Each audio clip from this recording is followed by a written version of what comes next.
Assalamualaikum warahmatullahi wabarakatuh. Shalom, Om Swastiastu, Namo Buddhaya. Salam kebajikan bagi kita semua. Pertama-tama saya hormati Bapak Sem Mukhtar Chaniago, MSI, selaku dosen pengampu mata kuliah wawasan pendidikan. Kami dari kelompok 7 yang beranggotakan saya, Ida Yusuki dengan NIM 17124230010. Saya Cindy Aulia dengan NIM 17124230036. Saya Nurul Rizky Hasanah dengan NIM 17076230003. Izinkan kami untuk mempresentasikan hasil diskusi kami mengenai kebijakan pendidikan Indonesia. Pokok bahasan kali ini yaitu yang pertama ada pendidikan sebagai sistem, yang kedua ada konsep pendidikan nasional, yang ketiga kebijakan utama pendidikan Indonesia.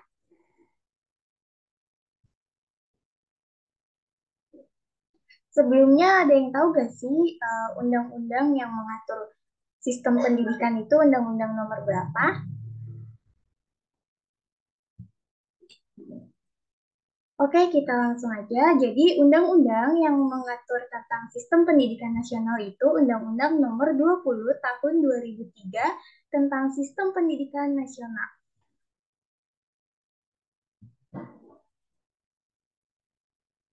Oke, kita masuk ke pembahasan yang pertama, yaitu sistem pendidikan nasional yang akan dijelaskan oleh rekan saya, yaitu Cindy Aulia. Saya akan menjelaskan tentang topik yang pertama, yaitu sistem pendidikan nasional. Next slide.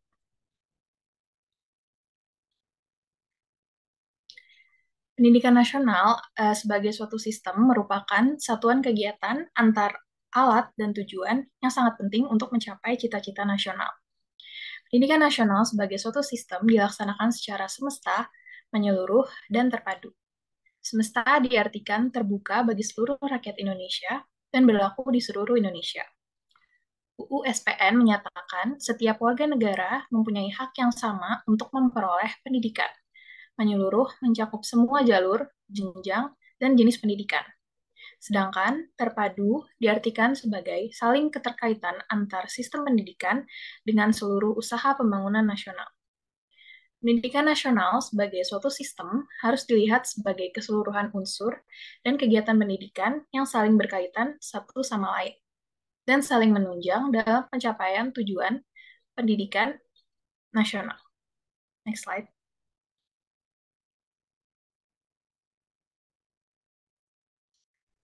Topik yang kedua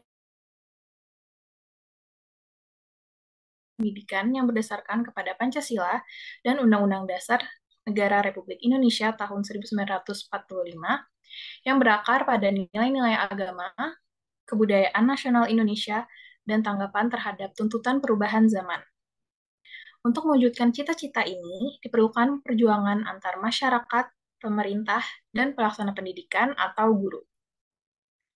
Pendidikan nasional ini sejalan dengan Undang-Undang Nomor 20 Tahun 2003 tentang Sistem Pendidikan Nasional pada pasalnya yang ketiga, yang berbunyi pendidikan nasional berfungsi untuk mengembangkan kemampuan dan membentuk watak serta peradaban bangsa yang bermartabat dalam rangka mencerdaskan kehidupan bangsa. Tujuannya adalah untuk mengembangkan potensi peserta didik agar menjadi manusia yang beriman dan bertakwa kepada Tuhan Yang Maha Esa, berhak mulia, sehat, berilmu, cakap, kreatif, mandiri, dan menjadi warga negara yang demokratif serta bertanggung jawab.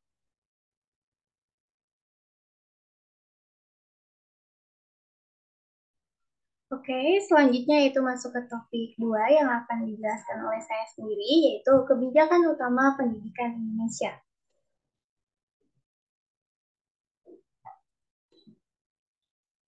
Nah, apa aja sih kebijakan utama dari pendidikan Indonesia? Yaitu yang pertama ada perluasan dan pemerataan kesempatan pendidikan, yang kedua itu ada peningkatan kualitas pendidikan, yang ketiga ada mengevaluasi pembelajaran, yang keempat yaitu mendukung guru dalam proses belajar mengajar.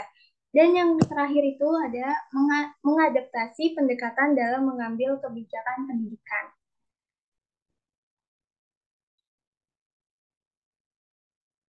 Nah, jadi jenjang pendidikan itu tertuang dalam pasal 1 angka 8 Undang-Undang Nomor 20 Tahun 2003.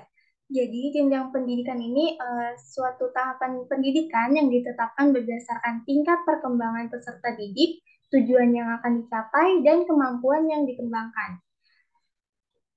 Ada beberapa jenjang pendidikan formal, yaitu dimulai dari pendidikan dasar seperti SD, MI, SMP, MTS, lalu dilanjutkan dengan pendidikan menengah, yaitu seperti SMA, MA, SMK, dan MAK.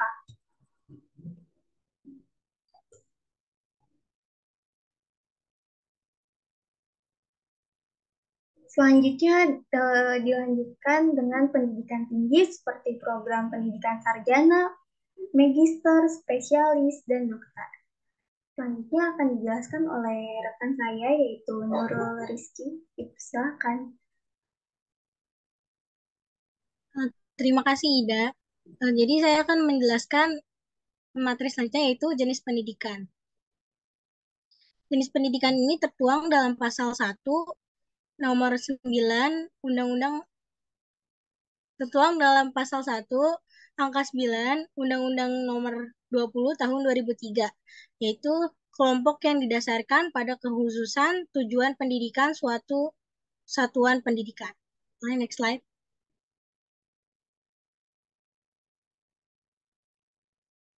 Pendidikan terbagi menjadi 7, yaitu ada pendidikan umum, kejuruan, akademik, profesi, vokasi, keagamaan, dan khusus. Pendidikan umum merupakan pendidikan dasar dan menengah yang mengutamakan perluasan pengetahuan yang diperlukan oleh peserta didik untuk melanjutkan pendidikan ke jenjang yang lebih tinggi. Kejuruan merupakan pendidikan menengah yang mempersiapkan peserta didik terutama untuk bekerja dalam bidang tertentu. Lalu akademik merupakan pendidikan tinggi, program sarjana, dan pasca sarjana yang diarahkan terutama pada penguasaan disiplin ilmu pengetahuan tertentu. Lalu ada profesi merupakan pendidikan tinggi setelah program sarjana yang mempersiapkan peserta didik untuk memiliki pekerjaan dengan persyaratan keahlian khusus. Boleh di next.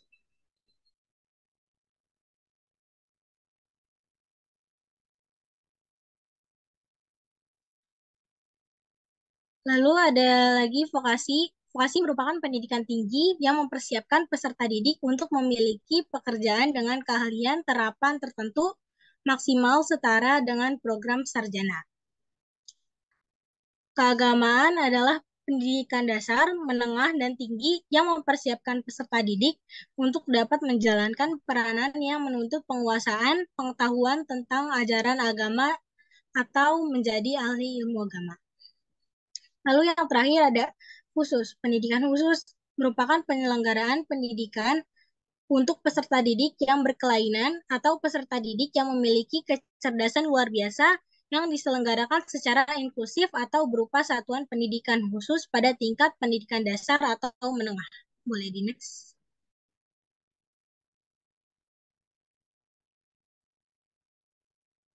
Selanjutnya ada kurikulum pendidikan di Indonesia. Kurikulum pendidikan di Indonesia Sejak Indonesia merdeka tahun 1945, kurikulum pendidikan nasional telah mengalami banyak perubahan. Perubahan kurikulum ini untuk mengikuti perkembangan dan tantangan zaman. Nah, perkembangan kurikulum di Indonesia, ini ada bagannya ya. Jadi pada tahun 1947, dibuatlah rencana pelajaran yang rinci dalam rencana pelajaran yang terurai. Nah, pada tahun 1964, dibuatlah rencana pendidikan sekolah dasar. Tahun 1968, dibuatlah kurikulum untuk sekolah dasar. Pada tahun 1973, kurikulum proyek perintis dibuatlah kurikulum proyek perintis sekolah pembangunan atau PPSP. Pada tahun 1975 dibuatlah kurikulum sekolah dasar lagi yang dikembangkan dari pada tahun 1968. Lalu pada tahun 1984 dibuatlah kurikulum 1984. Nah, pada tahun 1994 diubah lagi nih kurikulum yang 1984 jadi kurikulum 1994. Nah, pada tahun 1997 kurikulum 1994 ini direvisi lagi. Jadi namanya revisi kurikulum 1994. Pada tahun 2004 eh, dibuatlah rintisan kurikulum berbasis kompetensi atau KBK. Nah, pada tahun 2006 ini dibuat lagi kurikulum tingkat satuan pendidikan atau KTSP. Nah, dari KTSP ini dirubah lagi pada tahun 2013 menjadi kurikulum 2013. Lalu pada 2022 dirubah lagi menjadi kurikulum merdeka yang masih digunakan sampai saat ini. Nah, selanjutnya ada kesimpulan yang akan dijelaskan oleh teman saya itu sih. Kesimpulan dari presentasi kelompok kita hari ini adalah pendidikan nasional merupakan kegiatan, alat, dan tujuan guna mencapai cita-cita bangsa Indonesia yang berdasarkan pada Pancasila dan Undang-Undang Dasar 1945. Setiap kebijakan yang dilaksanakan untuk pendidikan Indonesia adalah guna untuk memajukan pendidikan Indonesia serta mencapai cita-cita bangsa.